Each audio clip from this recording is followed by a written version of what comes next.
ဒီတန်ရောစဉ်လေးတောင်မဖြတ်တော့နိုင်သေးဘူးလားနေကောင်းလားဘာလားမမေးဘူးနော်နော်အစဉ်ပြေလားနေကောင်းလားမမေးဘူးနော်ဘာလို့လုံရင်းနဲ့အချိန်ကုန်နေဒါလေးတောင်ဖြတ်တော့နိုင်သေးဘူးလားဆိုဒီအိဗယ်ပြောတာဟုတ်လားအဲ့ဒါလိုလည်းပြောလိုက်ရောသူနာသူမယုံနိုင်ဘူးပြန်ပြီးတော့မေးတယ်ဘာပြောလိုက်တာလဲဒီစကားပဲထပ်ပြီးတော့ပြောတယ်အဲ့ဒီကြတော့စောတော့ကယိုစီးကြနေတဲ့မျက်ရည်ဟာတောက်လျှောက်တန်းပြီးတော့ရက်သွားတယ်နော်တိုက်လိုက်တဲ့ဆေးကားကြီးကစွန့်တယ်လို့ပြောရမယ်နော်အော်ငါကသာ12နှစ်ကာလပတ်လုံးမျက်ရည်နဲ့မျက်ခွက်မပြတ်အောင်ဒီသားပေါ်မှာတန်ရောစင်နေနဲ့ပူလောင်ပင်ပန်းပြီးတော့ညှိတွင်နေတာသားဖြစ်သူကဖြင့်မာကြောလှကြည့်ဟုတ်လား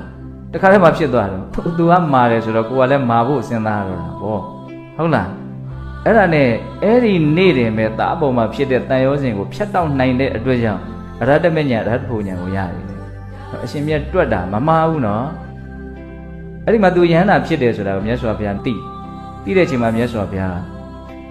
သောသောဝဂါထာကိုအဲ့ဒီမှာဟောတာနော်အတ္တဟိအတ္တနောနာထောကောဟိနာထောပရောတိယအတ္တနာဟိတုတံတေနနာထလပတိထုံလည်းပါဘဝမှာကိုယ့်အတွက်အားကိုးရဟာကိုယ်ပဲရှိတာကိုဟာလွဲလို့တခြားသူဟာကိုယ့်အတွက်အားကိုးရမဖြစ်နိုင်ဘူးဒါကိုဟာလွဲလို့တခြားသူဟာဆိုတဲ့နေရာမှာ